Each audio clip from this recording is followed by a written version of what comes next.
Welcome in, welcome in, welcome in. How are you doing today, Infested? Appreciate you being here.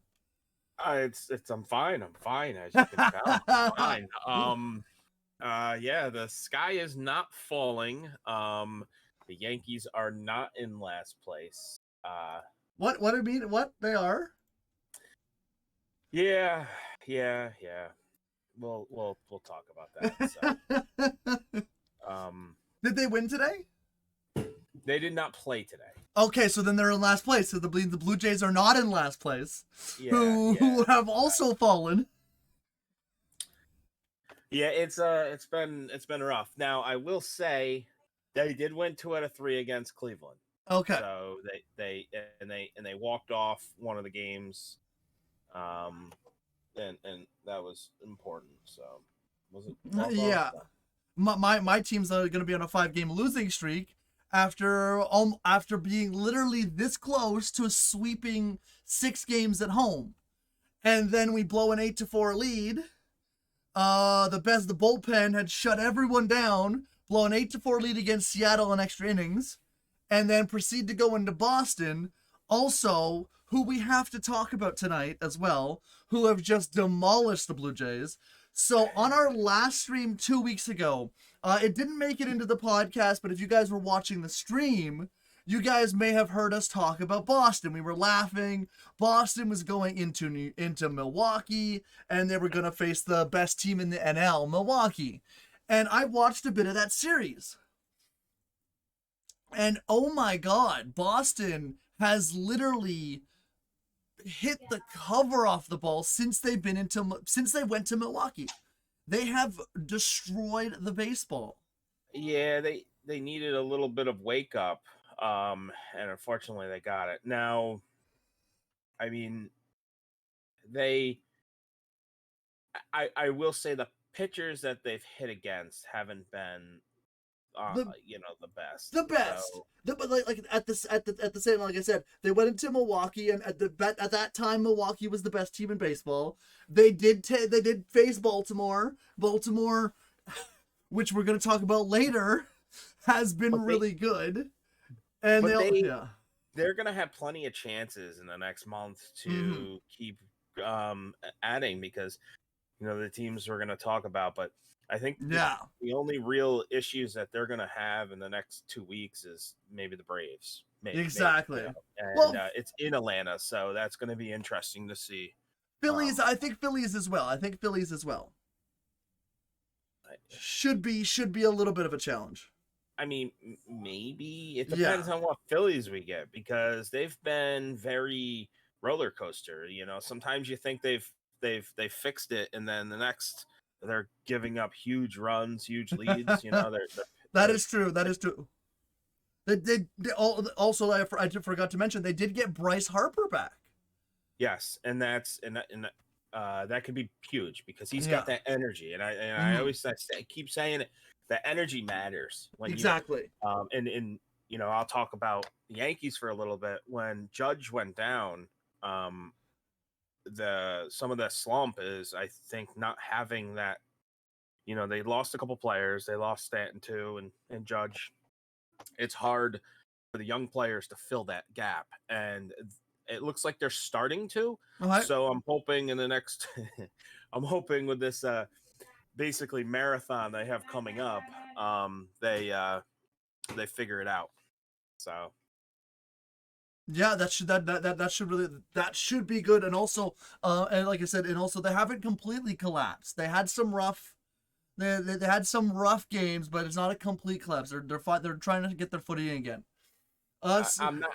Yeah, I'm not happy with the fact that that Milwaukee let me down. Not Yes. happy with that. They were supposed to keep, But beat. They were supposed to keep Boston from, trying to mhm. find that. And I mean, they lost.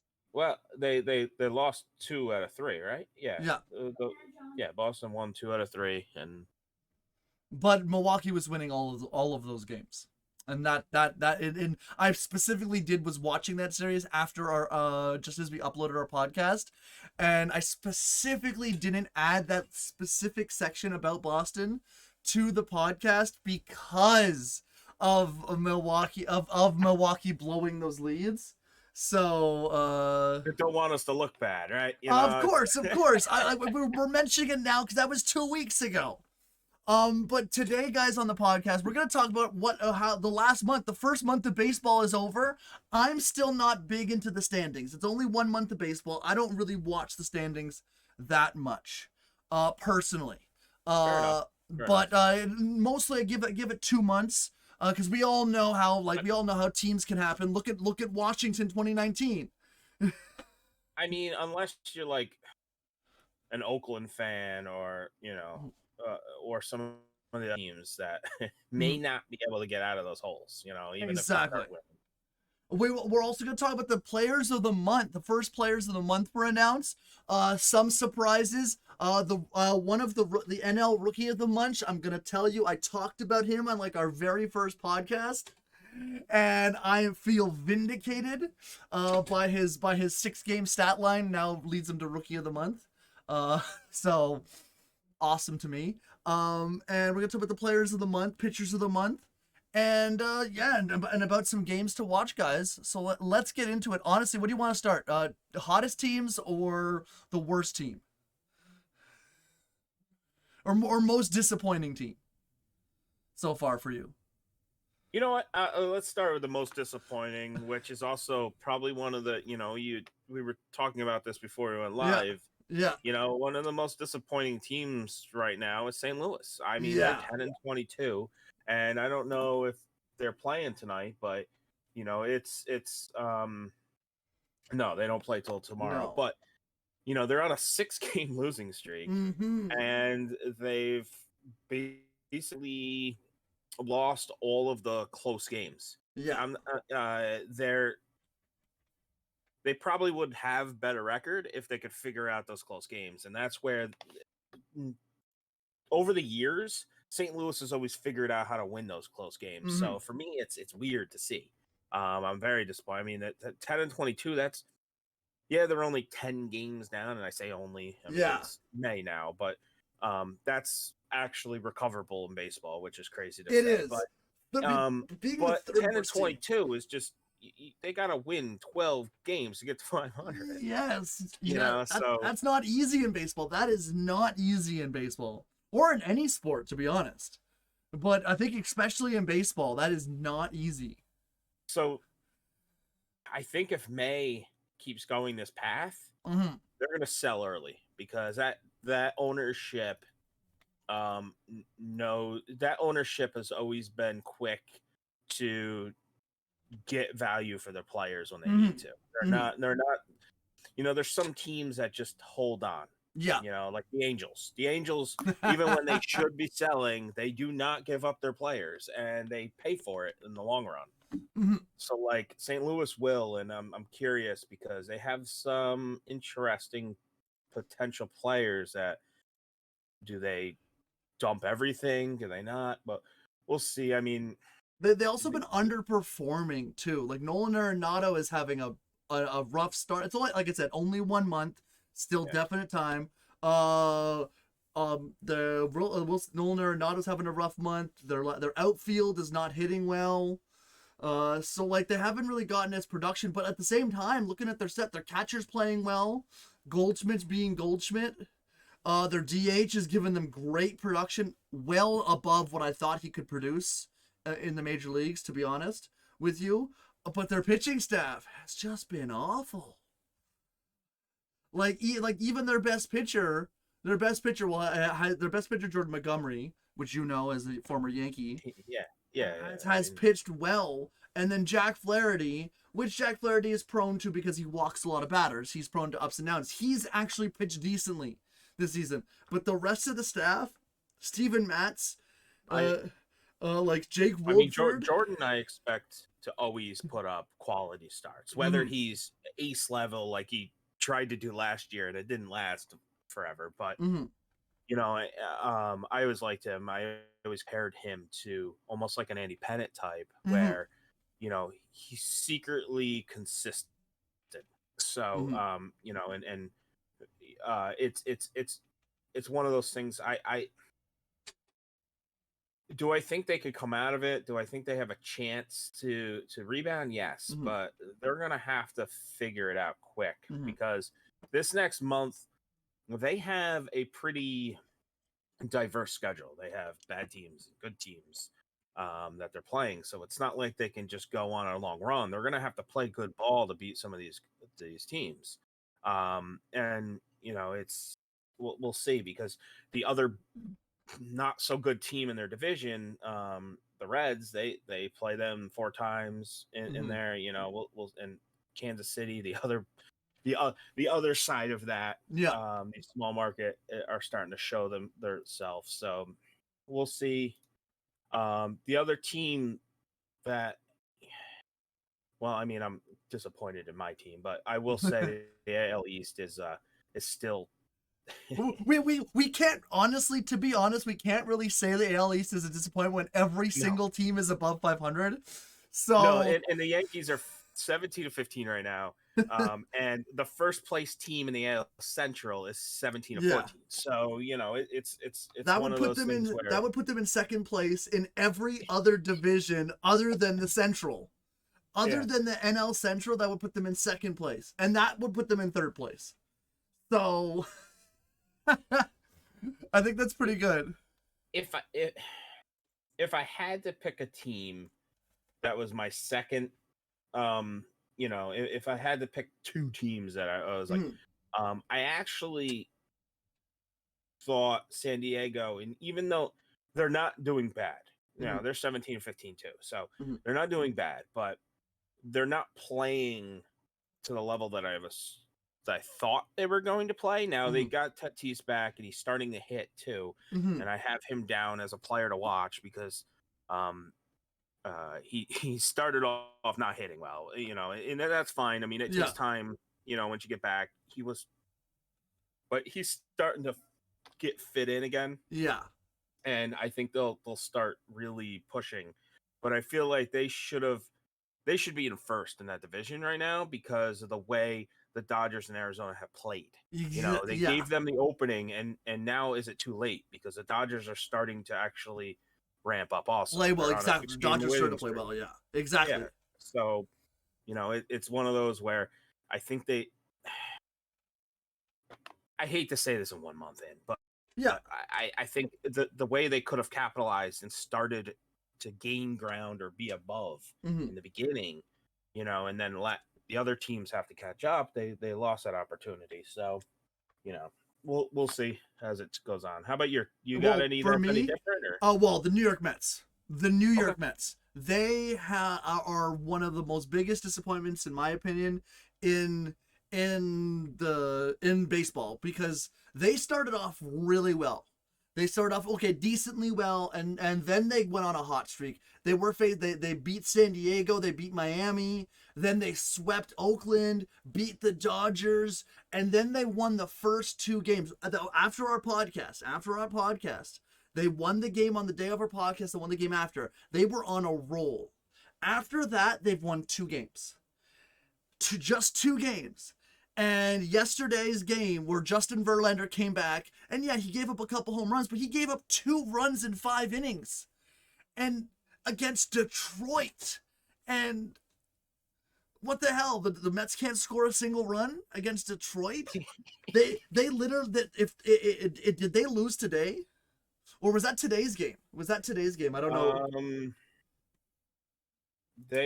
No, think they yeah. played. No, yeah, no, they played Yeah, today. Yeah, they played today. So Verlander lost today's start.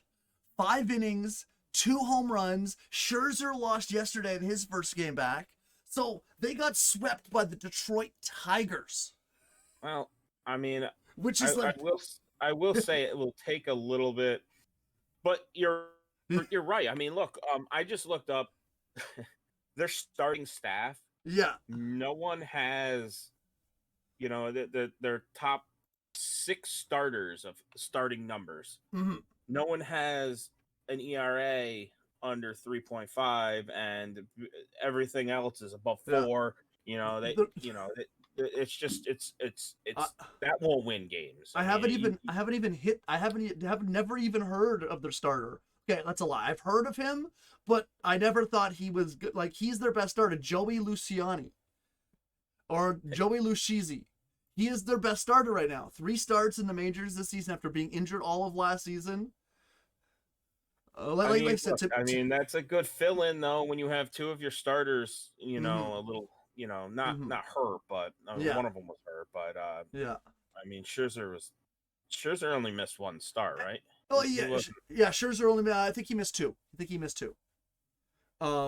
Like, it's one of those, like, I think he missed 2 starts, but that's why he has only 5, because he had 4 starts. So his 5th start was yesterday. But their pitching has been atrocious, and that's one of Yeah. the reasons. I mean, it's not necessarily their hitting because Well, it's their offense yeah, has been there, but they've given yeah, up.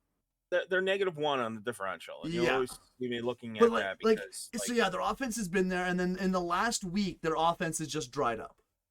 Like, they scored 4 runs versus the Giants, 4 runs, 0-1. They scored 9 against Washington. But, like, for me, it's also the losing series against teams you shouldn't lose. Losing a series against Washington by having to score 9 runs because you gave up 8, and and not only scoring 1 run in the first 2 games, like that. and Yeah, and I can't say much. I mean, their hitters are hitting better. I mean, yeah, my Yankees. That's one of the reasons they've been losing is they haven't mm-hmm. been hitting. I mean, Mm-hmm.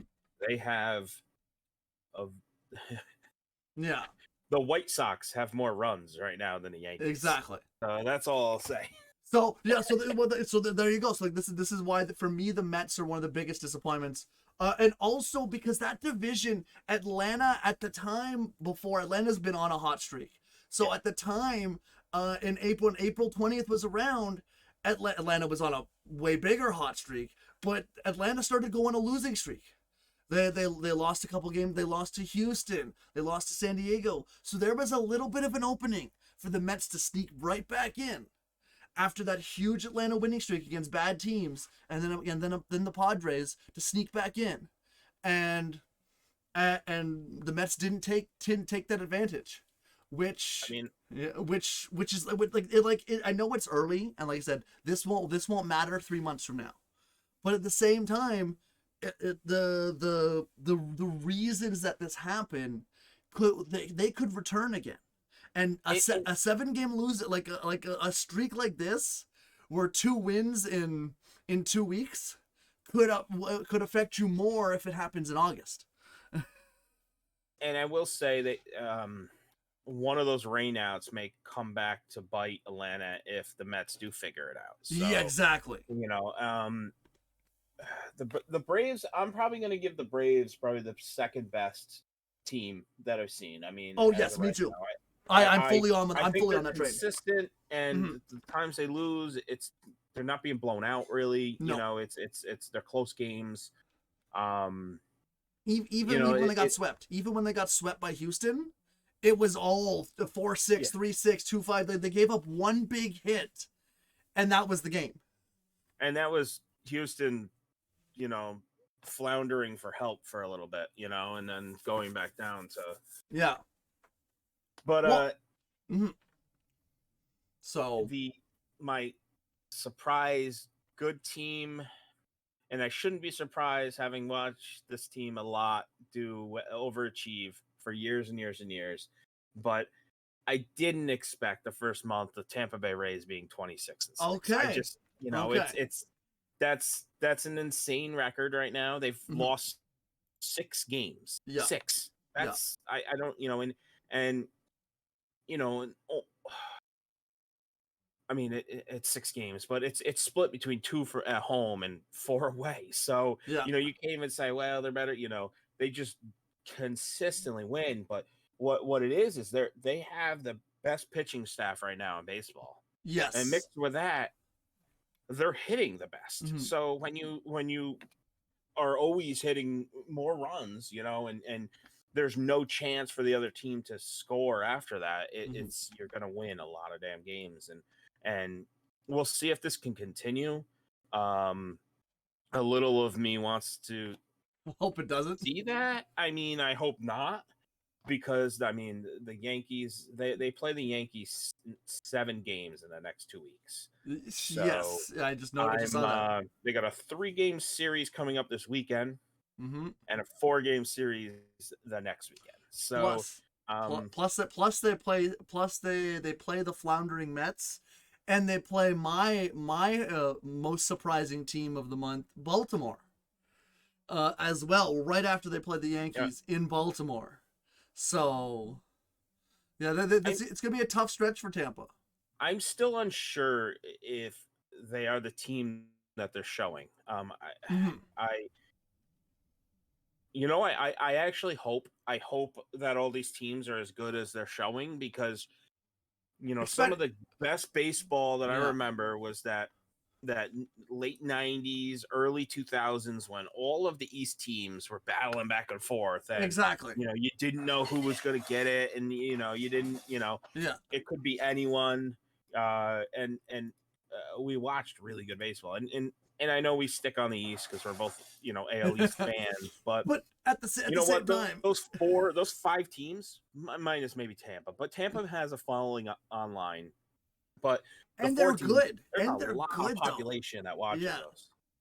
And but also they're good. Like we did this, like we talked about earlier. The Yankees are the worst team in the East right now.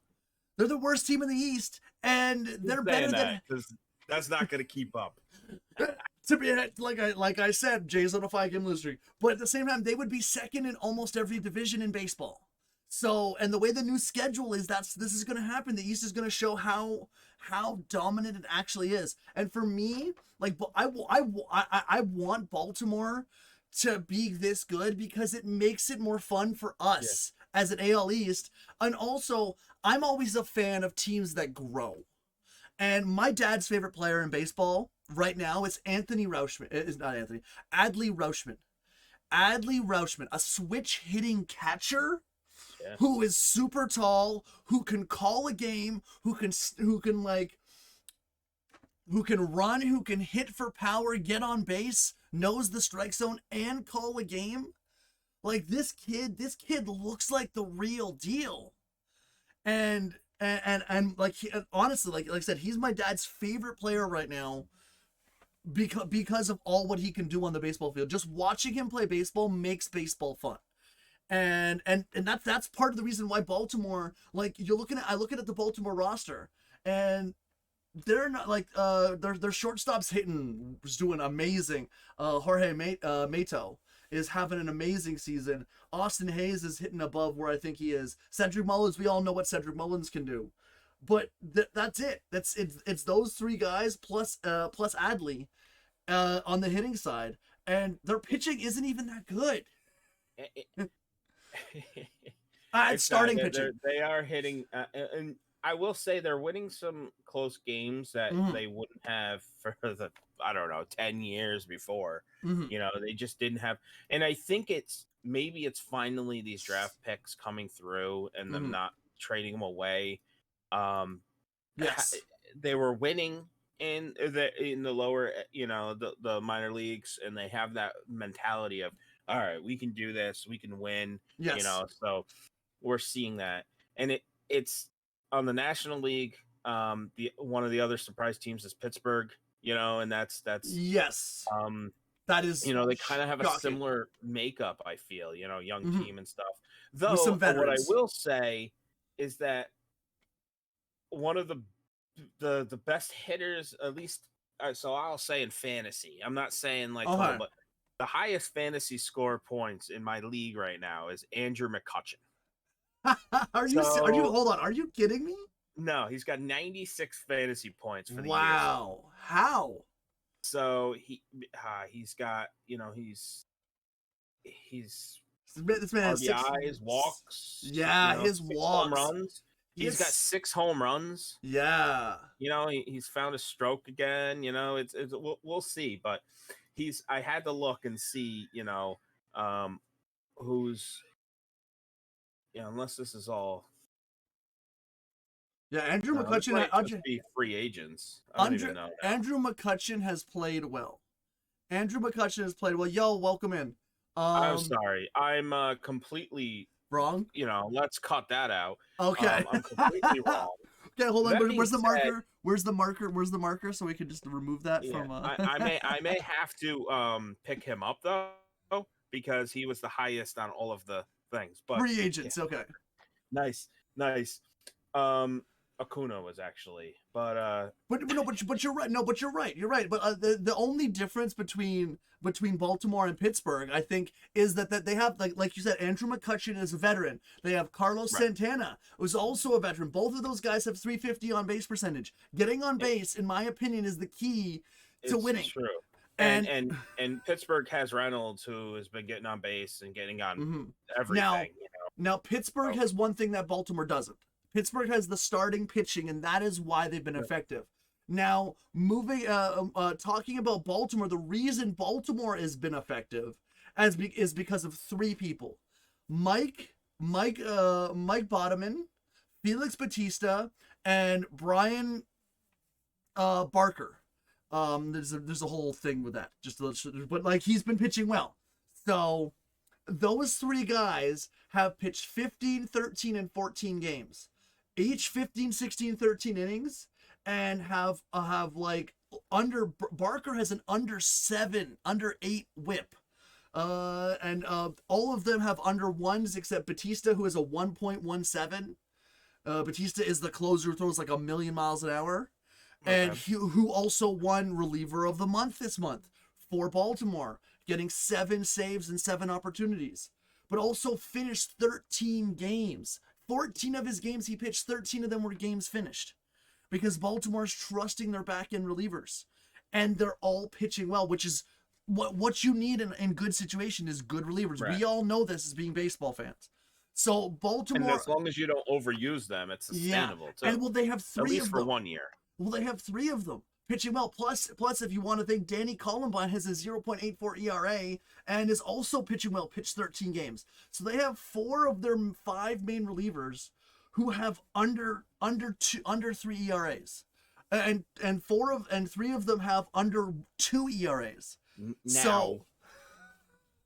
Now I will say they're going to have a test this next week. Yes. They play the Braves, the Rays, and the Pirates. Yes. And back-to-back series. So yes, if we're gonna see if they win any of those series, and if they do, and if they manage to pull off all 3, that would be amazing, and that would be interesting, because they will shoot up those power rankings. I did say on our last podcast that Pittsburgh was going to face the Dodgers, and Pittsburgh should have beaten the Dodgers all 3 games. They blew the first game of that series, and then won the next 2 and beat the Dodgers. But like, same thing with Pittsburgh. Pittsburgh just got swept by Tampa. So their first test, they failed. Now they're going to have to face Toronto, and Toronto's been on a losing streak. Pittsburgh's on a losing streak.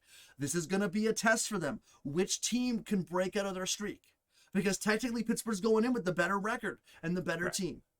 And Toronto's coming off some really horrendous losses to Boston. So Pittsburgh has a test, and then and then if they can get through, they can beat Toronto. If they can beat Toronto, they got Colorado, and then they're going to face Baltimore. So they can literally solidify themselves before they go back to facing Baltimore, or get themselves righted back on level plane to face Baltimore. And the Rockies can write anyone right now. So, that's... Yeah, honestly, the Rockies or St. Louis. You wanna play either of those teams, or the Mets? I mean, to be honest, I'd rather play, and I'm glad that the Yankees and in between the 7 games, the 3 and the 4, they get to play Oakland for 3 games, because but I'll say this now, they better win all 3 of those games, because if they lose even one, I don't know, I might have to keep this background on for the whole season if they lose a game to Oakland.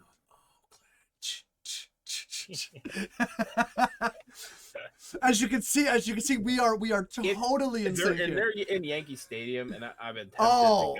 I've been tempted to go to the game. Bro, go! It's almost a guaranteed. It's almost a guaranteed win. 12:30. It's a 12:30 game too, so I can get down and get back. But I don't know. I gotta figure out if that works in my schedule. But I do need to get to a game. Carry the phone with you. Carry the phone. Be like, yo, I'm on mobile, guys. I'm on mobile. Got a family emergency. The Yankees are your family.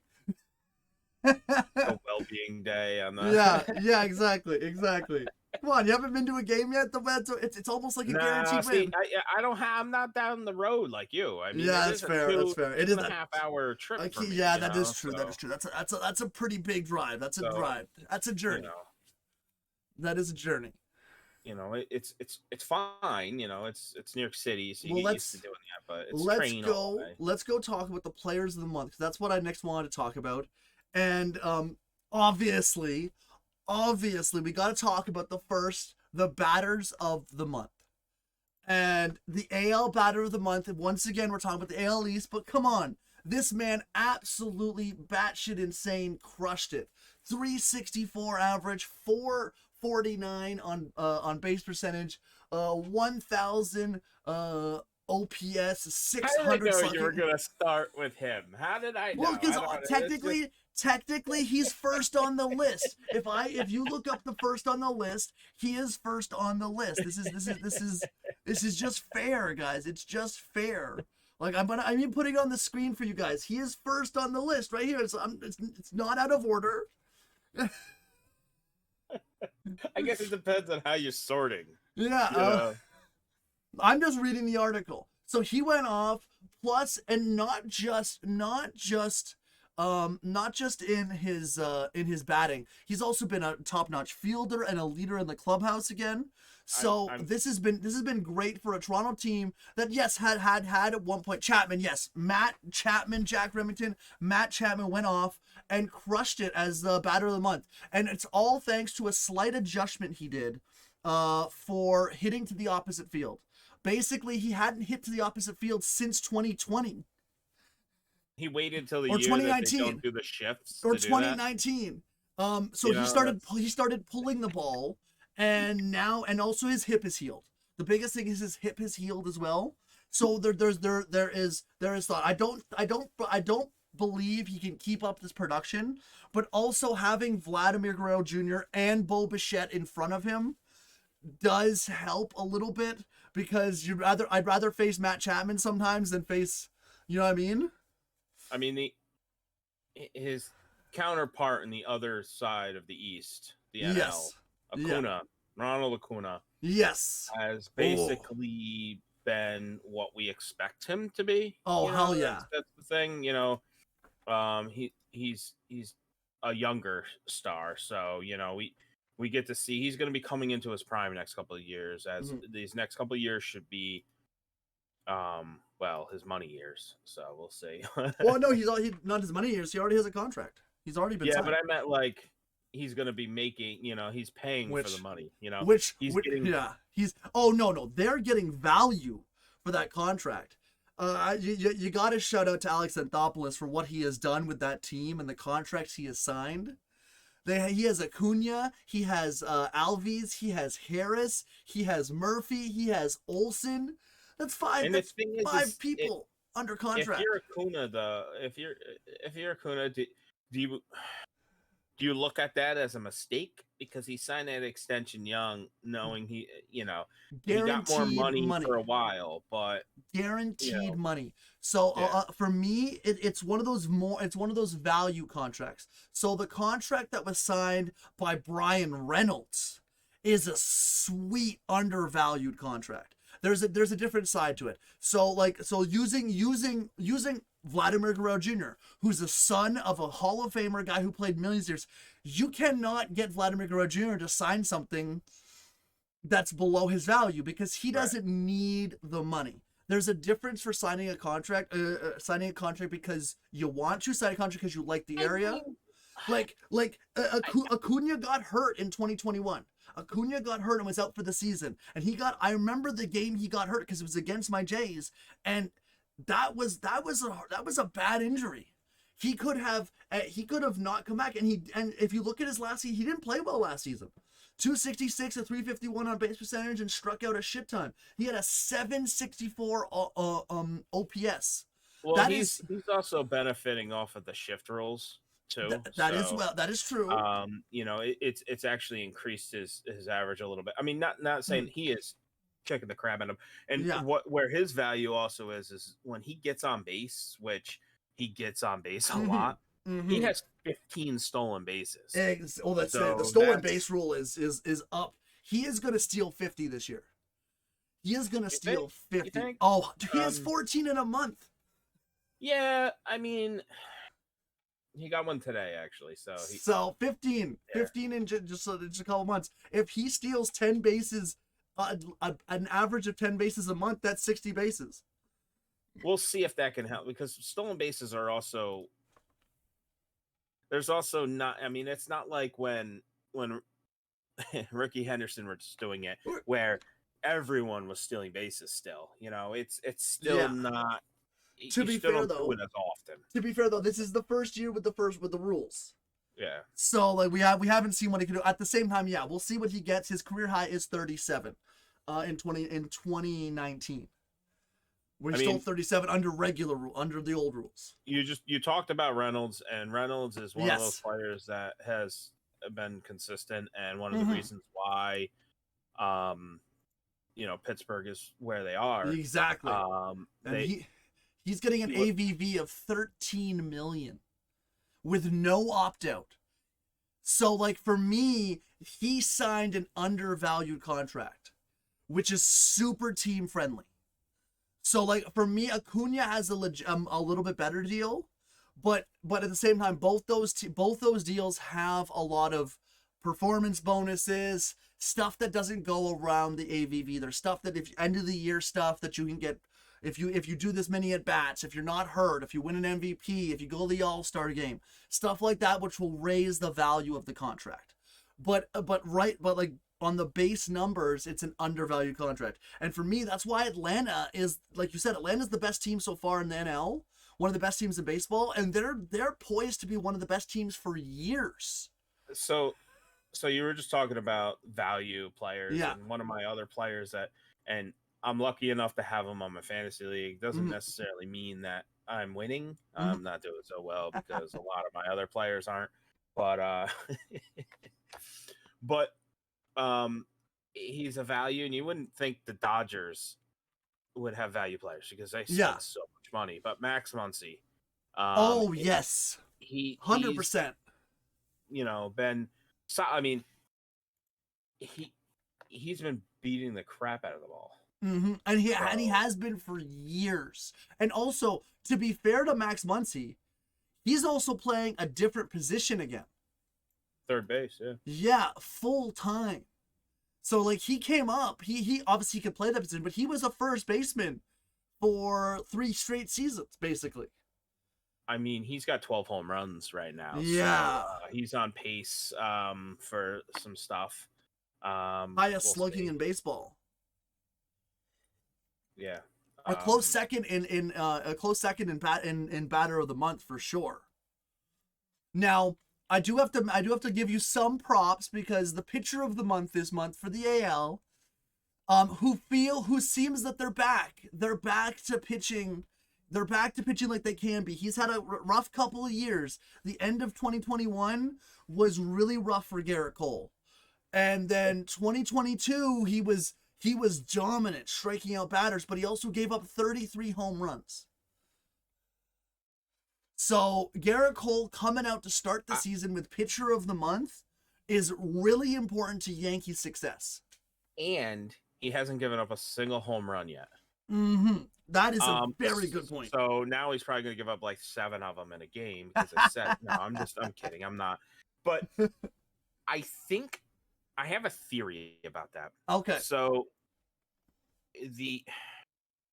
not that Houston didn't shift, but I think the way the Yankees were shifting with him before was messing up the way he was pitching on certain players. And I think it was causing him to make some mistakes occasionally because he's like, well, I don't want to throw this because he's going to hit it to the hole. Yes. Or something, so and then he'd make a mistake and it would result into the outfield. But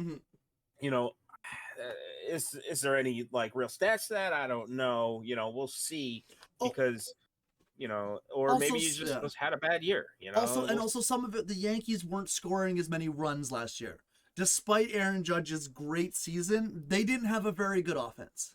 Well, I mean, that's true, but they're For not half really the year. scoring many friggin' runs now. So for this, well, also but also to be fair, he's only given up 7 runs in 7 starts. That is like world class. No, and it's Yeah. true, and I mean, No, Sonny Gray you don't have to is score runs to if your pitcher doesn't give up any. Oh yeah, Sonny Gray, he had a good month as well. he did, and he's been pitching, and actually he pitched well against the Yankees, and so did Nathan Eovaldi. So all these ex-Yankee pitchers that got like, I mean, the fans are crazy sometimes. So, but oh, shit, they come back. He's only given up 3 runs this season. Yes. Holy but Jesus, I did not know runs in 35 innings. He's got the best. I think he's got the best ERA right now. Yeah, that must have been a close vote. That must have been a close vote between him and Garrett Cole for pitcher of the month. I think what helped Garrett Cole was the amount of innings that he pitched. Yes, he had that shutout, complete game. Yeah, so that always helps. One extra start. Like he got 1 extra start in the month. Yeah, that can and I think Sonny was scratched one of those. I'm not sure, but they both got 6 starts. No, they both got 6 starts. My bad. Cole pitched 1 time this month already. That's why. Okay. Sorry. I was misreading my stats. No, it's fine, but Garrett's been putting more innings in, and that's what you expect from your ace, though. Exactly. You expect him to soak up some innings. He should be a consistent 200 inning plus pitcher. Yeah. He's got the arm that can handle that. He's he's a workhorse type of pitcher. There's certain pitchers that are built to be able to do that. Now, I don't want to say surprise because I was hoping this would happen, but Clayton Kershaw, for right now, seems like he's figured it out again, and yes. I'm amazed. I always enjoyed watching him pitch, and when he was younger, he pitched so well that you're like, oh, we're seeing this. But that roller coaster we talk about, I think he might, he could have a little bit longer. I mean, I know he pitched well last season. 35, but and he pitched well last season. Like he had a 2.28 ERA, a great whip, but he was hurt. The last 2 seasons he's been hurt. And honestly, if you want to say every season since 2015 he's been hurt because he only pitched 29. He hasn't pitched over 30 games since 2015. But like it hasn't been serious injuries, but like they've been enough to keep him out for at least a month. But he did hit over. He hit his 200th career win. Yes, he got his 200th career win, and he's 202 for 88. I mean, that's not. That's a pretty great win-loss percentage for a pitcher. And like you said, he seemed to have found something. He like obviously he doesn't walk many guys anyway. But 5 walks, 41 strikeouts this season so far in 1 month of pitching, 5-1 record. I am very happy. Like I said, obviously Clayton Kershaw pitches for the Dodgers. I'm not a big Dodgers fan, but as a baseball fan, this is great for baseball. Seeing Clayton Kershaw dominate, the way he pitches, it's just if you guys would love to haven't seen Clayton Kershaw pitch in a while, don't get around often. Find a time when he's pitching in the Eastern time zone if you're there, and take a look watch a game where he pitches. It is so enjoyable. And I mean that's the thing. Anyone from the LA area, just that whole area. I mean, I know Anaheim isn't LA, but it's closer than New York. So you get to see other great pitchers. I mean, Shohei Ohtani is, he had a couple rough starts there, but he's still pitching great versus the fact that he hits too, So, I mean, like you can't.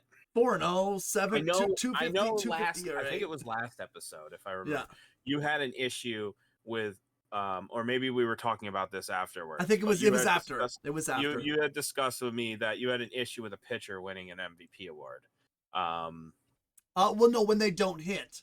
Justin Verlander won the MVP award when he didn't hit because Melky Cabrera deserved it that year. let's say that let's say Otani has a mediocre hitting year, Mm-hmm. but he has a Cy Young Well, pitching then year. he should win the Cy Young. But he'll probably win the MVP too if that's the case. Honestly, having exactly. It depends. Thing is, it depends on how dominant he was. Right. Because technically you could have said that last year too. Even though Judge did what he did, Otani was the better. I mean, it's true. In any other year, he would have won that MVP. But the fact that Judge beat a record that some people feel was tainted, the ones that are over, that's where they were. No, looking it was an AL record. It was an AL record. Yeah. The AL record was still 60. It was still 61. So he broke an AL record. Didn't break the Major League record. And he broke a Yankees record, which is also important. So but also he also had an amazing season. Judge was by far the best hitter in baseball that season. Well, I will be interested in seeing how many, if he can stay healthy for the year, because the thing is he doesn't normally get as many starts because they have him working. But they have a 6-man rotation. If LA actually stays in a potential area where they could get into the playoffs, which right now they are. They're second place. Well, they're not in the playoffs though. Sorry about that. What? The AL East is all in the playoffs. Well, they would be if the season ended right now. True. If the season ended right now, remember AL East has a winning record. You gotta always. Yeah, but I think they have the tie. I think they beat Boston, so they would have that. I'm not sure. I mean, it's, well, it's too early. It's too early for that. It's too early. But you're right. If they stay in, there's 4 wild cards. Yes. The Yankees would actually be the ones on the outside. So perfect. Oops! I should have said that out loud. And so in Houston, there, bud. So, but remember, they're number 2. They're number 4. We all know who's number 1. But yeah. Anyway, they have a chance, and I'm curious how much workload if he can do. I mean, look, he's an amazing athlete to be able to do this. Not there's a reason why not many people have done it or have tried. There's players that could have, but focusing on one or the other, they've decided they would only focus on one. 7 starts Rick Ankiel, before he lost his pitching ability, he could have. 100%. And maybe that would have helped. I think about that. I wonder if keeping both of those in his head could have kept him from losing that, because it was a lot. It was a lot of mental. Did you struggle. Did you see who pitched for Team Canada in the World Baseball Classic this year? No. Adam Lowen. Also played outfield for the Toronto Blue Jays. Okay. He was a hitter who played as a hitter in the Major League Baseball, as a pitcher for Baltimore in Major League Baseball. If he didn't hurt that arm. I mean, the thing is a lot of these stars. I mean, anyone that's played like Little League and grown up, a lot of the star players are also the pitchers. The pitchers are the good athletes a lot of times, and they're also hitting. So, when you're, going up in the things, you're hitting and pitching. So you then have to decide which one you want to do as you keep going up. The biggest thing for me though is he's pitched 7 games this season. So he's pitched more games than Sonny Gray, as many games as Garrett Cole, 1 more game than Clayton Kershaw. He's pitching on rotation on 5 days rest. So as of right now, he's going to get 30 starts. I don't think they'll give that to him though. No, but he did start 28 games last season. Yes. Yeah, so with a 2.33 ERA, I will say, holy shit! I forgot how good he was last year he was actually worse last year as a hitter than he was as during his MVP season in terms of on base percentage. So and maybe he'll actually get the 30 because he's pitching in today's baseball rules too. Yes. He's averaging 5 or 6 innings a game, which is more doable. That's why I don't know if Garrett Cole could keep this up. Him and Shane Bieber are averaging, more. Exactly. They're and like I said, every pitcher's gonna have a bad start here and there. But like I like obviously as a pitcher, I would want a Garrett Cole more than an Otani as a pitcher, like as a pitcher in a tight game. Because I know Garrett Cole could give me 6 or 7 innings. Otani could do it as well, but I also want Otani to be hitting, right? And maybe I want Otani to focus on that important at bat in the 7th inning rather than going out there and have a nice little bullpen. At the same time, also like I said, also it's also based on the team strategies Otani himself. So another pitcher that's been doing well, and it was an interesting pickup last year. Mm-hmm. And I actually had hoped that my team was going to pick him up. Luis Castillo has been pitching pretty good. Honestly, since he went to Seattle, since he became a Seattle Mariner, he has pitched well. The problem he has is that Seattle's not hitting when he's pitching, so he has 2 wins. Yeah. You know, so it's I have a feeling that they picked him up. If they're they may try to flip him, you know, and get back more than what they gave up to Cincy. But I don't know. Maybe, you know, we'll see. We'll see what happens there. But no, no, that wasn't you. Oh, okay. So now that we've been talking about some veterans, let's roll into the rookies. We're gonna start off with the Texas rookie, Josh Jung. Now, if you followed baseball last year, Josh Jung came up last year for the final month of the year and played okay. Hit a couple of big bombs, didn't play that well, didn't hit so well. So you didn't know what he was, but he's also coming up as a 24-year-old. He's now 25. So he comes out in the first month, making the team, playing third base. And he crushes it. He may not get on base, but that's fine. Swing and miss is part of this game. But he hits home runs. He hits for power. 5 doubles, 8 home runs, 30 hits. He had a very good month. He does. He's striking out though at almost, basically a third of the rate though. Yes. So that's a little worrisome. I mean, it could just be nerves of being, the first month, but it's also honestly, like, personally, as I've seen players like this have months like this before, baseball will adjust to him, and if he can adjust back, then he may turn into something like Javier Baez, who is a person who can't hit, who when he doesn't hit for power doesn't hit, but doesn't get on base, but hits for power and hits for doubles.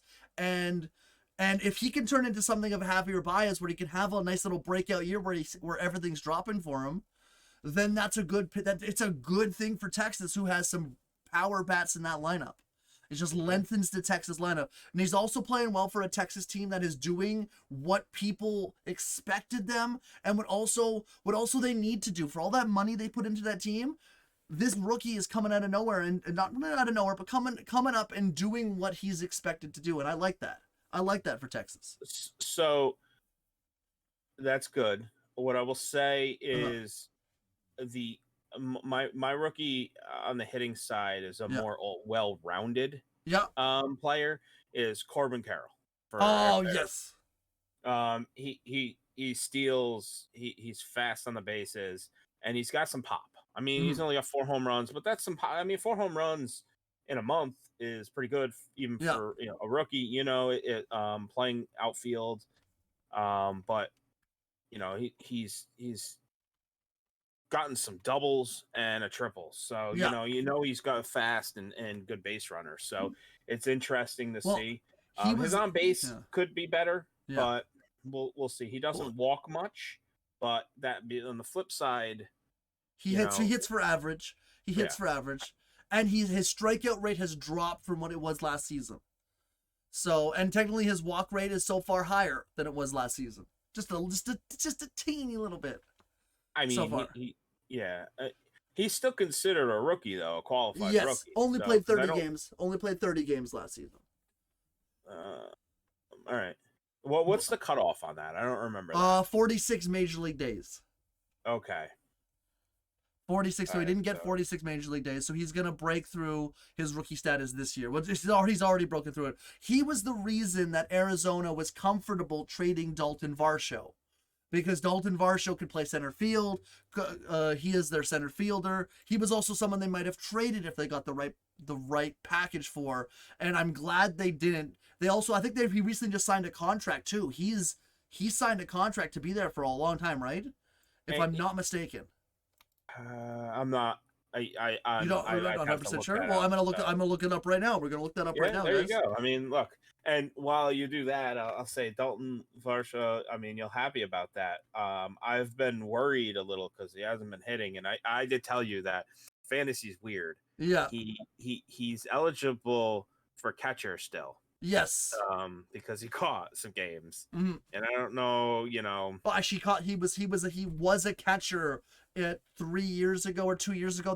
He caught more games than playing anywhere else. So CBS still has him as a catcher, and I put him in as my catcher. And for the last 4 games, he's basically 3 games, let's say. Yeah, he's hit the crap out of the ball, and he's starting to raise his average up. But he was below 200, so it's about time, you know. So we'll see.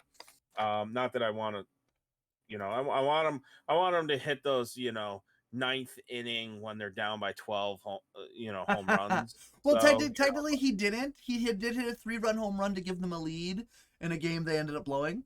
Right. And he did hit a walk-off hit, and then he did hit a home run in a 2-0 game. All jokes aside, I'm liking seeing that. It's So we're going back to Corbin Carroll. He did sign an 8-year contract, $111 million. With like we talked about those contracts. This contract has tons of stuff in it to make it go up to a certain amount. I don't know what. Right. I don't know what the I could go into it. He could earn $134 million over 9 years apparently. But he signed that contract without any real major league time in, so that's a risk on both ends. And we know, well, like if you remember a couple years ago, there was a guy who played for Philadelphia, played second base. He signed a contract. He's still employed. He plays in the minor leagues. I think it's Scott something or Gingerly or Gary or something like that. I don't even know his goddamn name. And also there's a guy who played for Houston named John Singleton. And I bet you his teammates in the minor leagues really enjoy him being on that team because he's making a lot of money. So the rules are you have to buy that food when you're on that bus. Bro, you have to, bro. And like John, if you're making millions of dollars versus the other ones that are making 35,000, you know, sorry, you got to buy me dinner. And thing is, you play them. I think John Singleton signed an 8-year contract in 2015 with the Houston Astros, and I think he played in the minor leagues until 2020, or until 2019 because he didn't play 2020 because he was signed. I think he signed an 8-year deal. Honestly, I have to go look this up because like I think that's his name was John Singleton. Baseball MLB contract. I'm gonna put it on the screen for you guys. It's very tiny, but it's on the screen. There you go. It's a little bit bigger. Talking about that is tiny. Yeah. Let me get my magnifying glass. Okay, fine. I've upgraded a little bit. MLB contract. Okay. So what did he sign? Okay. He signed a $10 million before he ever played an MLB game. Okay. So he signed a $10 million long-term deal with 2014. Okay, maybe I'm misreading that. Okay. So I guess he got suspended, so they released his ass. he took some not good drugs. Oh, that's okay. To be fair, that's unfair. Marijuana should be legal in the minor leagues. Because it's legal in the major leagues. Just talk to Kevin Gossman. I'm not even joking. So yeah. Yeah, the rules are interesting on that. So that's for a different But yeah, but he signed a long-term deal with Houston back in the day, and he never played in the majors. He played in the majors in 2015, and that's it. Like that, he played 2014, 2015. That's it. And then he didn't play in the majors because he wasn't a good player. So these long-term contracts for young players sometimes backfires. Like Julio Rodriguez signed his this offseason, right? He signed his after 1 year. Corbin Carroll signed his after 32 games where he didn't hit very well. Now, he did have good underlying stats, so it was worth it. But sometimes these contracts are risky.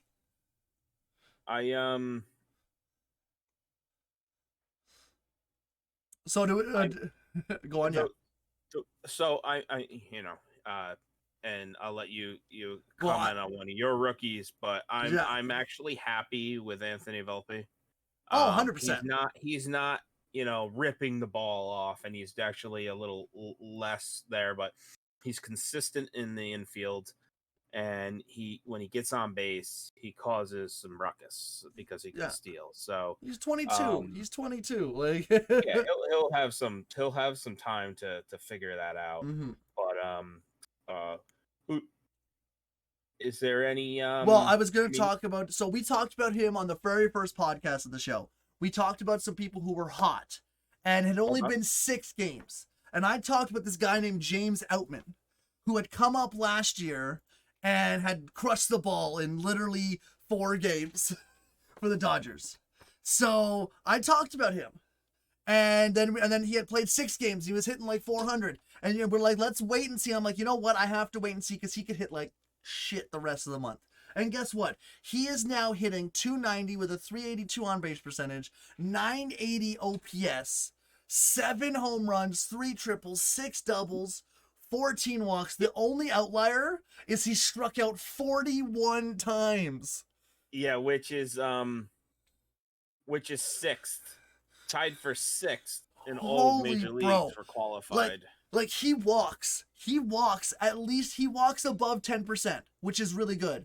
But he also strikes out at 33% of his at bats. Yeah. So my issue with that is, and I always have issues sometimes with these power hitters that don't put the bat on the ball. Yeah.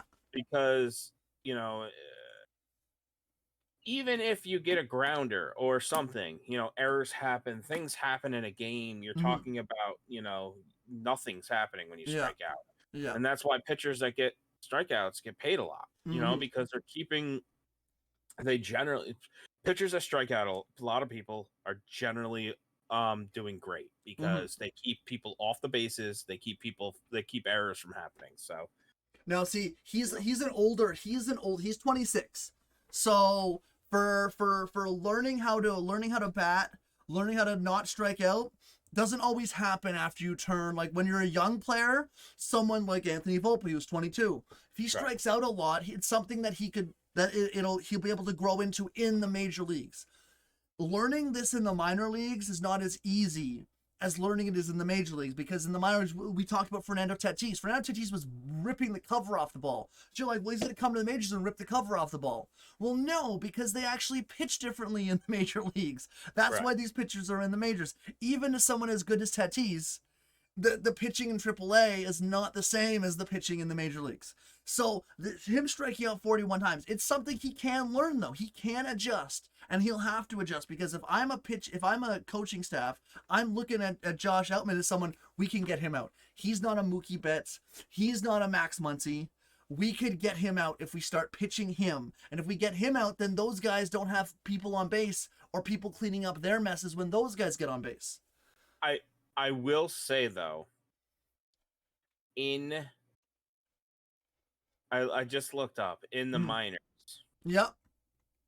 He struck out a lot. Yes. So well, I don't know if that's going to change. Well, he's also a power hitter. He's also, like we mentioned, he's also one of those guys who's a power hitter who goes for the swing and miss because he's trying to make contact. And it's true. He put up 31 home runs and 106 RBIs last year. The biggest thing going for him is that he will strike out, but he can also take a walk. So he does know where the strike zone is a little bit more than we're talking about Jung. Jung is a good hitter, and probably about, honestly they're about the same. I would put Jung and Outman in the same class, with Outman being a little bit better because he has more gap power. He can hit doubles and triple. Also, he plays in Los Angeles, so that's a little. But Yeah, I mean, but look, you at got the same less. time, yeah, he can also take walks. Uh, um, so do we want to talk about True, and that's relievers? what makes Juan Soto so Oh dangerous. my God, yes. Even when he's not hitting, which right now Yeah. he's not. I mean, look, Yes. he's still getting some, but he's to versus what he was, he's not hitting where he needs to. But However, he does strike out, pretty high comparative, but he walks. look, yeah, look at So that his on on base base percentage. Oh my percentage is God. almost 400. His on base percentage is literally giving me tears. It's beautiful. It is beautiful. His OPS, his OPS is 824 because he has 5 home runs and 31 walks. He he's got more walks in that, and to me, that's someone that refuses to change how he's supposed to, even when in a little slump, because he's got more walks and hits. Which when you're at that point, you could press, and you might see that happen less. But he's getting on base, which means he's helping his team there. Mm-hmm. That's funny. I had to. Um, I had to. he's helping his team there, figuring it out, and with Tatis back, I think it's going to help him more too, Oh, because 100%. it's going to increase that Also, to that be fair, ability. he is moving over to, like, he's been a right fielder for almost ever. He is moving over to a different position. Right. Yeah, so like it's a little bit like, but also like said, he swings at pitches he can hit. He doesn't swing at stuff that he doesn't want to hit. So I'll take it, right? I'll take it that he's getting those walks and that he plays, and like that's the sign of a great player. Obviously, Jung and Outman aren't on Juan Soto's level for type of player. But if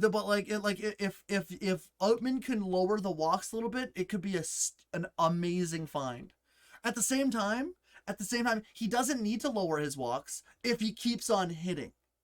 If he keeps on hitting and taking those walks, yeah, he may strike out 5 times in one game. But as long as he gets a double and a home run the next game, or with 3 strikeouts, he's done his job, right? In my personal opinion. So I'm going to go over to the pitching on Yes. rookie. Hunter Brown for the Houston Astros Mm-hmm. has been doing really well for them. He's 3-1 is what it is in 6 starts. Mm-hmm. Mm-hmm. He's put up some quality starts. I don't. Of course, I'm on something that doesn't give me quality starts, but But that being said, he's serviceable. He's got a 2.6 ERA, Yep. and if you're a veteran in this right now, you got a 2.6 ERA, you're doing well. Yeah. So just qualified pitchers alone, he's doing well. He's Also, another little tiny fact about him: he has yet to give up a home run in his major league career. That is interesting. 20 innings pitched in 2022, and Okay. and 34.2 innings pitched this year. All right. So we need some home runs, So he has hit 3 batters this year, though. yes, and has one wild pitch. He's a strikeout pitcher, so Yes. he's got the stuff to keep going. And he's young, and he is young. He is young. He has walked a few guys. His peripherals, he's walked a little. So based on last year, even though he pitched a lot in relief, his walks are up this year. His strikeouts are just a tad bit down. Over the same number of innings. The only reason I'm comparing these things right now, guys, is because they're playing in the same number of innings. When it was comparing Corbin Carroll. He had also the same number of at bats, kind of like around the same number of games. So that's why it's comparable. Otherwise it's too small a sample size. 20 innings is a small sample size. But right now, 10. He's walked a little bit more. He struck out just a little bit less. But at the same time, his ground ball percentage is down. His hard hit percentage is down. So the other stuff is down, which is good. This is good news. Right. Which is good news. He is a fly ball pitcher, like you said. He's a strikeout pitcher, which means most strikeout pitchers are fly ball pitchers. So And yeah. he's still, like you said, he's 24. He's going to be Mm-hmm. 25 this Mm-hmm. year. You know, he got some playoff experience. He didn't play in the World Series, but he got some No. playoff experience last year. No. It was mixed results, you know, and what he did. But it's you know, when you're young and you get that type of experience, you get to feed off of it. Yeah. I hope nothing but the best, as in he gets traded to another team and does well. But you know, no. Wow. Well, I don't think he's getting traded anytime soon. No, Personally. I dislike the fact that Houston's got another potential star. Well, they replaced. They took Justin Verlander, left the rotation, and now they have Hunter Brown. Yeah. Like, that's unfair. I you know, he the only thing is he'll be on some sort of watch, you know, because he won't be as stretched out. Innings. So, you know, maybe not even stretched out, just overall. He's not going to throw 200 innings this year. Yeah, no, I mean, he only threw 200 innings, 230 innings in 3 seasons in the minors. So, you know, he's definitely not going to be pitching as much, but they need him right now because they're trying to figure stuff out over there. Mm-hmm. They need to get their hitters hitting. Also he's pitching well, that he's probably not going anywhere. So for me, the pitcher I want to talk about, it's not really a rookie. Okay. It's the pitcher for the Mets. So we did talk about the Mets, how their pitching staff has been awful. And their pitching staff has been awful, but it's been okay for Sengaya. The Japanese import pitcher they signed. Now he was an up in the air guy. He's still a qualified rookie, so he's only qualified because they don't consider Japanese a major league, which is absolutely insane. He shouldn't be eligible for any rookie awards at all because he's not a rookie. In my personal opinion, he's played professional baseball. It's not like he's coming from Mexico. It's not like he's coming from France. Not like he's coming from a country that doesn't have the same talent. Japan and Korea are basically quad A. You're playing Oakland, you're playing Detroit, you're playing major league quality players. I get it, but yeah, and I agree. My personal opinion is that there's He's still that stigma that it's not the same quality. Yes. Of it's baseball. also and different I don't think pitching. That's true anymore. I think what we've seen from come out of there, the stars that have come out, mm-hmm. there's less misses. Mm-hmm. You know, if they come out and they did well, yes, they're generally good in the major leagues. Mm-hmm. Well, and also the players coming over earlier. So someone like him is coming over at 30. Someone like, honestly, even though he hasn't really pitched amazingly in the majors, is Yusei Kikuchi coming over. In Japan, they throw a lot more fastballs. They because their off speed or their off speed pitches, like, they don't have guys throwing 100 as much as we do in the major leagues.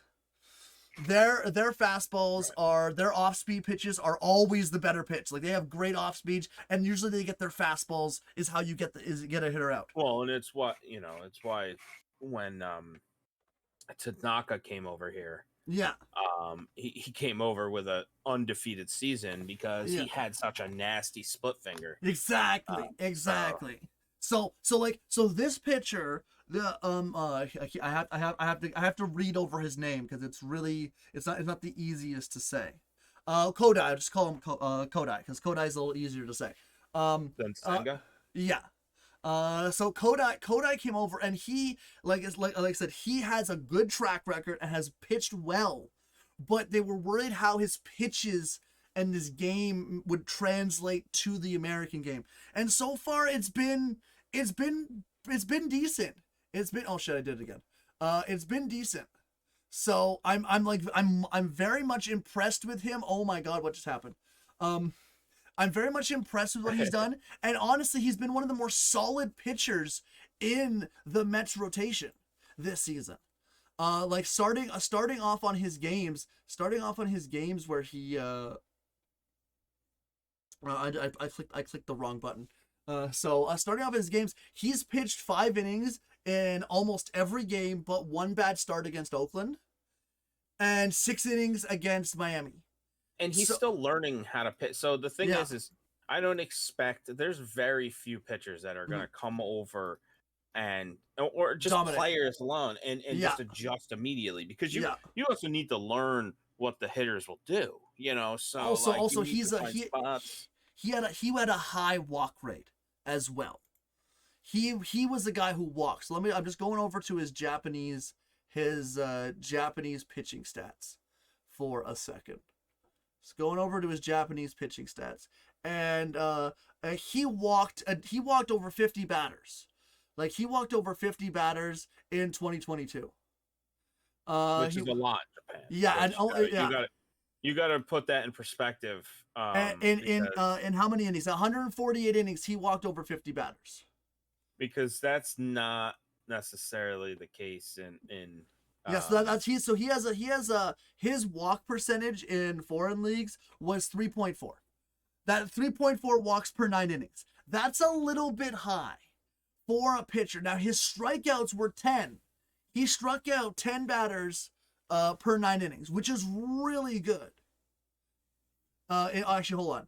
Yeah, so 3.4 walk rate and a 10.3 strikeout rate. So based on those numbers, that's per 9 innings. So we judge pitchers based on how they pitch per a 9-inning game, even if they're not pitching 9 innings. Because that gives us how would they do potentially. I'm using quotation marks because that's all potentially if they could pitch 9 innings in every single time out. It's a great way to see who are the best pitchers in the game and all that stuff. So in a 9-inning game, he'd be walking 3.4 batters in Japan. Right now, his rate is at 6. He's walking 6 here. Now, like I said, it's a different league, different type of players, different strike zone, and also a different baseball. The biggest thing people forget is actually a different baseball they use. Same thing with people coming from the minors to the majors. Now, right. not so different because they now use Major League Baseballs in AAA and AA. So it's a lot easier for people on rehab assignments and just players themselves. But the single A ball is different and the rookie league ball is also different. So there's a lot of adjustment coming over, and to be for fair, he has pitched well enough for him to be considered one of the best signings in this free agent class after the first month, in my personal opinion. Okay. Yeah. I mean, it may not be the biggest thing, but the Mets need something right now, and at least they have something to hold on to, because Verlander has been hurt, Scherzer has absolutely sucked, and they lost their closer. so everything else they did, other than Brandon Nimmo, they haven't really have anything going for them right now. So he does have a lot of walks even in the majors, but we'll figure that out. I mean, the thing is you go through the rookies and that have a lot of starts, they're all walking. Yes. So we'll see. I mean, he's only got 26 innings pitched, so he's not qualified. So that's, like you said, that's a lot of walks right now. That's part of the reason why he's not getting past the 5th inning, is because he's walked 4 batters in almost every start. And he's given up 5 home runs. So yeah, but we'll see. The thing is maybe they, if he can't figure out starting. Mm-hmm. The thing about it is maybe he'll go to the bullpen or something. I personally think that he probably has a clause in his contract that he's going to be a starting pitcher. Most pitchers who come over from Japan get those clauses where they have to be in the rotation, especially because the first year is always the adjustment period, right? It's true, but I don't know. I guess plus he is also one of their best pitchers right now on the Mets, so which is sad. Well, that's a whole, that's the story that we're talking in the beginning. So it's I don't know, man. So do you want to talk about This year's relievers? been really weird. Do you want to talk about the relievers of the year, or I mean the month? My bad, not year. Sure. All Yeah. right. Well, so we talked about Felix Bautista earlier today, and Felix Bautista struck out 46% of 46% whiff rate, 7 saves and 7 save attempts. And like I said earlier, he finished 13 of his 14 games pitched. He has been on fire. He might have gotten a save today. I believe he might have gotten a save today in Baltimore's 13-10 win. So like he has been on fire, and one of the biggest reasons Baltimore is where they are. And also, I'm very happy for this particular pitcher.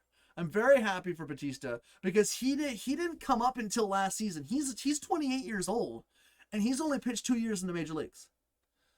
So like he found himself late and has really jumped on the scene and grabbed it with the horns. But he's like a bullpen arms. We all know bullpen arms are fickle. Bullpen arms are fickle, and this was I'm really happy to see someone like him because he could have come out this year and walked the farm. We've always seen guys who have great arms, strikeout batters, and then the next year they can't throw a ball in the strike zone to save their life. So, one of those relievers that I was hoping would figure it out when he got traded and didn't last year. But it looks like San Diego has maybe helped them figure it out is Josh Hader.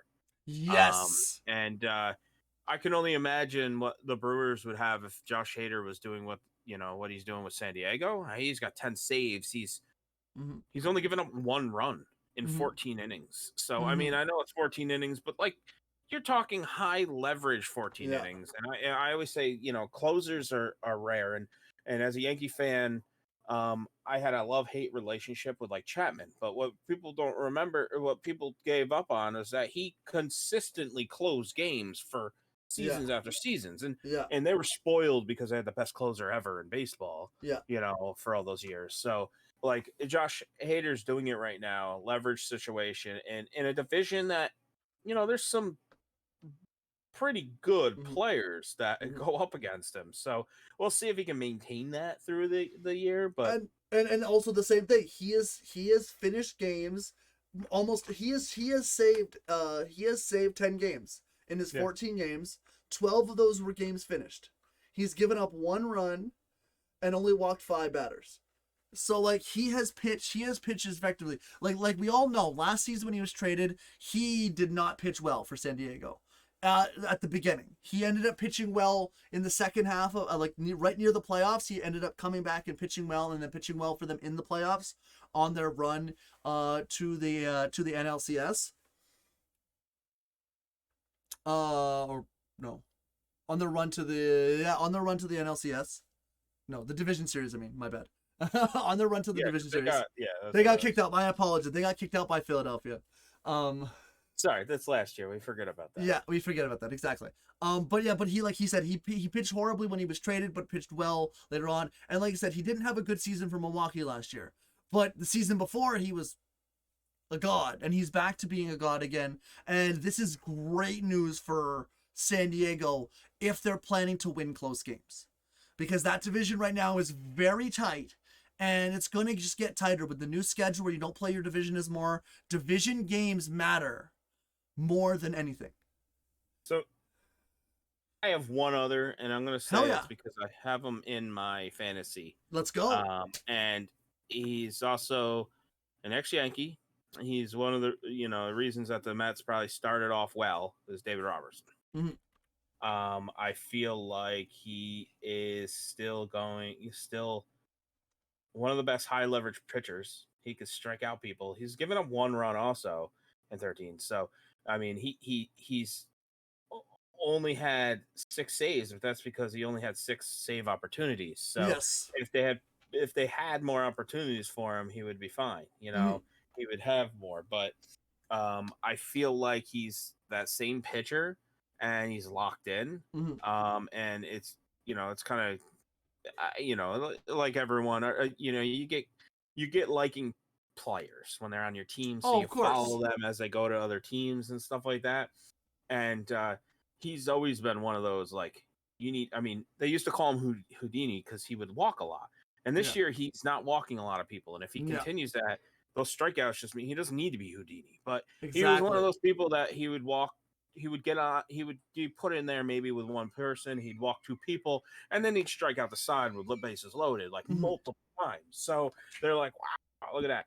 He is capable of clearing your sides in any game Mhm. against any person when he's on. And, Now, and he showed that last year with Philadelphia. yeah, On Philadelphia's yep. run to the World Series, he wasn't their closer.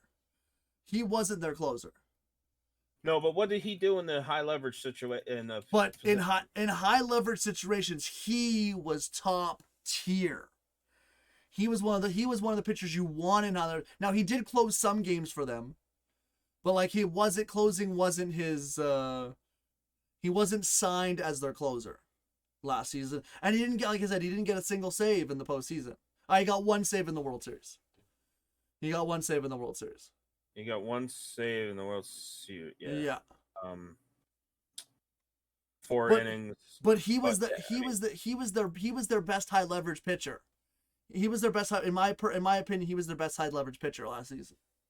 And that's the thing. I when the Phillies signed him, I was happy. You know, he's had an interesting career, and I was happy when the Yankees traded for him back again. You know, in the years, but you know, the thing is paying closers and paying relievers is sometimes not the most favorite thing for owners to do because they don't pitch that often. But yeah, you get the right pitcher in the right time, you're going to win those games. And it's for me, it's important. And I think if he continues to do that, the Mets will have, because he's not the type that has to close either. I mean, no, he wasn't. Go in. Yeah, he wasn't going to be their closer, right? Wherever. He was going to be their setup guy. Like he was signed to set up for Diaz, but when Diaz got hurt, he was like, okay, we got a setup guy. So like another one of those moves that the Mets made that was very good was bringing in a setup guy for Diaz, and having some guy who can close. And the thing is that's, but he's also never been the type of player. There's certain players like like Chapman had an issue when he wasn't the closer. You know, he had a hard time not being that guy. Well, there's certain pitchers that go in and can just do it, like Andrew Miller. Yeah. You know, when he was playing, he would just you could put him anywhere. He would do whatever you wanted. Don't even mention Andrew Miller. I still get flashbacks. Still get flashbacks to 2016 Andrew Miller.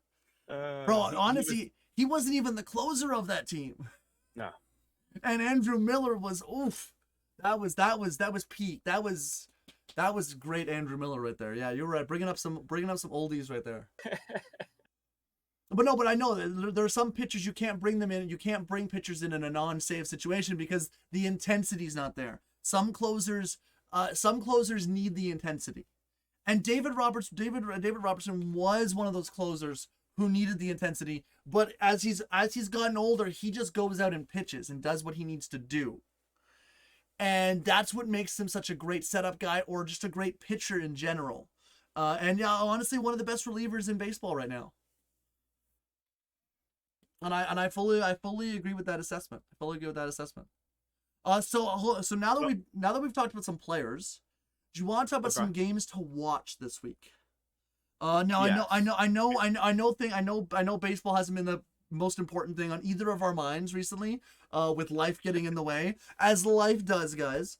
Well, and also, full disclosure, I love baseball, but it's May, and it was the end of April, and I'm also a sports fan, and I had 2 New York teams in the playoffs, the Rangers and the Knicks. Now the Rangers got knocked out, so I was gonna say not anymore. Hockey doesn't exist anymore, you know. So that's but the Knicks are still available. So I was a little bit of time I did have outside of being busy. You know, I was watching some playoff games, and I try to still watch, you know, some baseball, and that's always going to be my first love. But you know, that's one of the things. But games to watch. Let's see. I mean, I am we'll always say, the the series this weekend All right. with the Yankees and Tampa. Yes. I'm going to be watching that because I'm hoping that the Yankees can figure it out. Now, on the flip side, there, I'm also trying to figure out if I should start Drew Rasmussen in my fantasy league against the Yankees. Yes. Because, Yes. um, yeah, He's good I against have a hard them. time starting against my team though. So, But Drew Rasmussen is gonna put up numbers. So like as a non fantasy player, that's something you have to take the team out of it. I know, and he'll even if he doesn't get the win, he'll get the strikeouts, which will help. Yes. So and I want you to know, I've been starting David Robinson as my relief. I do have a backup relief, Ryan Presley, but he hasn't been doing as well. And so I don't even know if he's the closer anymore. It's possible. I mean, he's got 3 saves. Yeah. The whole time, but he's also blown 2 saves. Yeah, he had a very bad rough start to the season. He is getting up there in age. I actually thought he had an injury. But yeah, because Brian Abreu has been lights out. So yeah, that's one of my series, and what I will say, is that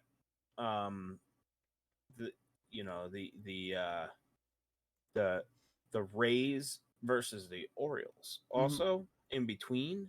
The Rays actually have a tough time as long as the Yankees play tough. I mean, maybe they'll have a good time, but they have some hard games in the next month. They play the Yankees, the Orioles, the Yankees, the Mets, the Brewers. You don't know what Brewers team you're going to get. Exactly. And then the Jays, which we'll see. You don't know what Jays team you're gonna get for sure. Yeah, I mean they've been all these teams are always roller coaster, but it's going to be interesting if the Rays actually end up with a lot more losses this time because this weekend I have my eye on the Orioles and Braves series also. Like I said, yes, that's a big one for the Orioles. I'm curious. The Dodgers and the Padres are playing again, which is interesting. Are they not going to have any games left in the end of the season? They are not. They are not. The Dodgers and Padres are not only playing like literally tomorrow for 3 games. They're also playing next week for 3 games. And that is it. They play 3 more times. They have 3 more games. Actually, no, they have 6 more games. Okay, so then they have 6 more games against the Padres. Actually, they haven't played the Padres yet this year, by the way. Really? I thought maybe I'm thinking Arizona. You're thinking of Arizona. You're thinking of because they haven't played the Padres yet, but they're getting the Padres in San Diego. They're getting Milwaukee in Milwaukee. Then they're going to face the Padres, and then after the Padres, they got Minnesota. So the Dodgers are on my list personally of games to watch this weekend. One of those 6 games that's from here until our next podcast, you guys should watch a Dodgers game because they're facing 2 of the best teams in the National League, and they are also being one of the best teams in the National League. They're on a nice little 6-game win streak right now. I don't know if they didn't play tonight, so they're still on a 6-game win streak. They are feeling themselves, but they got 4. They got 3 of the top teams in baseball. If you include Minnesota in that, because Minnesota, you never know who's going to pitch for Minnesota 2 weeks from now, a week from now, right? And Minnesota's 17-14, and Minnesota's doing well. Well, Minnesota is actually one of the games that I have later in the week. Okay. To watch against the Padres. I'm interested in those 2 teams going against each other because they're both, especially now that Tatis is back, both of those teams are scrappy. So those could be really good games, no matter how the pitching works, that you could be seeing some really good scrappy games.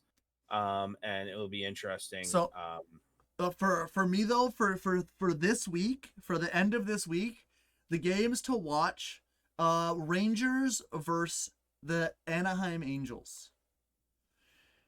Because Okay. the Angels, like I said, these are games that the Dodgers facing the Padres, and the Angels versus, those are games, interdivisional games, which there's less interdivisional games, like not interdivisional, there's less divisional games this season, and like Texas has been playing well. Angels want to win these games because these are divisional games. These are super important. With Houston and Seattle not playing so well, so these winning games against Texas to keep Texas close is very important, even right now.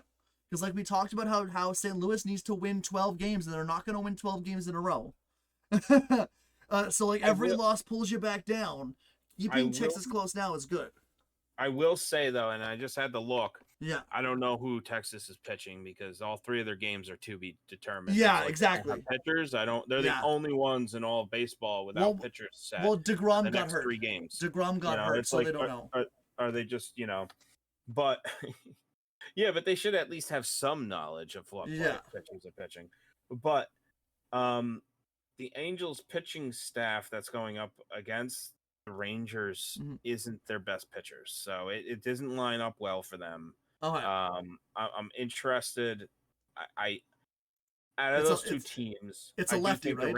I do think the Rangers are a better team. So yes, we should see that. But the Angels still have stars. So if their stars like show up, and they're playing at home, which is the key. Like this is a home series.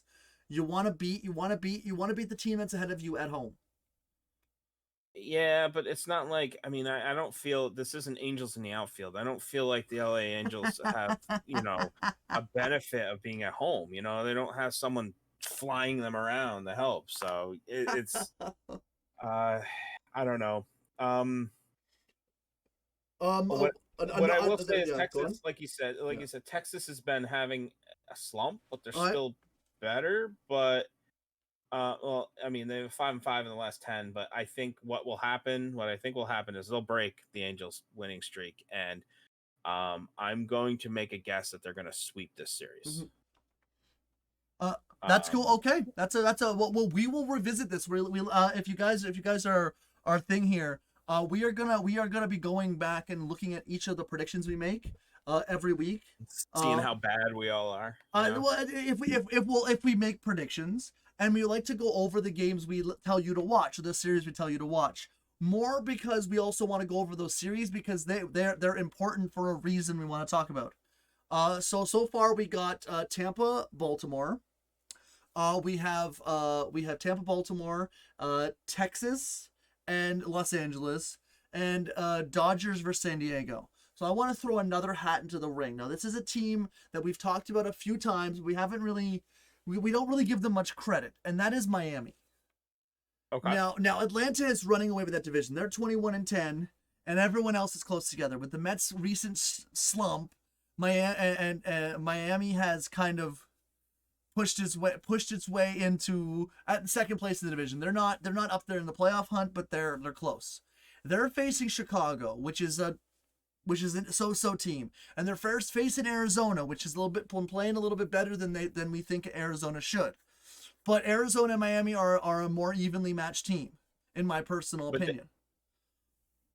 So I think if Miami going on the road right now, this is another make or break trip. If they can come out of this with a 500 record, maybe they win one of the series and lose one of the series. I think this is a very good road trip for Miami, even if they come out with a 500 record. They can't. They got basically dominated by the Braves the last 3 games. Yes. Exactly. It will be good for them. Miami's always a young team. It doesn't matter what I can go back 20 years. They're going to be a young team because it's just the way it is. You know. They're not as young as you think. 29.7 age total on their hitters. Really? Yeah. Yuli Gurriel does kind of up it a little bit because he's 39, But they also have That'd be like 5 years ago when Bartolo Colon was on a team. So your ages are but they skewed. do have a couple 33, 32-year olds. Okay. So they're not And, as young as and, Baltimore. They're not and playing. they They're not should as young be as Baltimore. playing better, and Yeah. that's the thing. I mean, granted, there's some there's They- stars, they got Miami stars, let's say, but they got 2 starting pitchers. The reigning Cy Young Award winner has not pitched well, other than that one game against Minnesota. Alcantara has not pitched well. Jesus has pitched well. So they've had one pitcher really pitch well for them this season. So it's kind of hard to do anything when you have one pitcher. But at the same time, they have hitters. Like they have Lewis. I'm surprised. Obviously, if Ronald didn't have such a good month, I would think Luis Azares would have been Player of the Month because he's still hitting over 400. yeah, And it's like, you know what I mean. you know what's crazy? And he To only has think about that Miami yeah. is second in that division. Yes. I'm looking at it, and they're on a 3-game losing streak. Whatever. Mm-hmm. They have, the other teams that are close are on 3 and 4, but they're 4 for 6 in the last 10. Yeah. And they have a negative 52 run differential. which is like the fact that they're 16-16, they're overachieving. We can see. You want to know why? 1-run games. They are 10-0 in 1-run games. And that's a big thing. If they can figure out how to stop those crooked numbers and keep the games close. In blowouts, they're 2-7. And that's a sign of a scrappy team. And I said that about the other scrappy teams will find ways to win. Actually, so I have a few more stats because I was watching the Miami game earlier today. So when they allow 4 runs, they are 1-15, 1-16 because they lost. I believe they lost today as well. They are 1-16. When they allow under 4 runs, they are 15-0. 15-0. They've won 1 game where they've allowed more than 4 runs. And they've won 15 games when they allow under 5 runs. That is the key. Because like I'm looking at their roster. So like for me, that's why I'm putting them on my list. That's why I'm putting them as a game to watch. They're facing a Chicago team. That is, come on, Chicago's 15-15. Chicago is a middle of the pack team in the middle of a pack division right now. Okay. And so like Miami is exactly where Chicago is. So like this should be a good series for Miami if they want to come back from, and they actually just swept Chicago at home. They swept Chicago in Miami in 3 straight games. All 3 of them were 1-run wins. But so like they should be able to go into Chicago and also take a win. Then they're going into Arizona. But my series is the Arizona series though. I want to see what they do against a team that has proven to beat good teams this season. Chicago has been up and down. So that my series is not the Chicago series. It's overall for Miami, but I want to see what they do against Arizona particularly. Just because I think Arizona is a little bit of a better team, a team matchup for them because Arizona's played a lot of hard and good teams.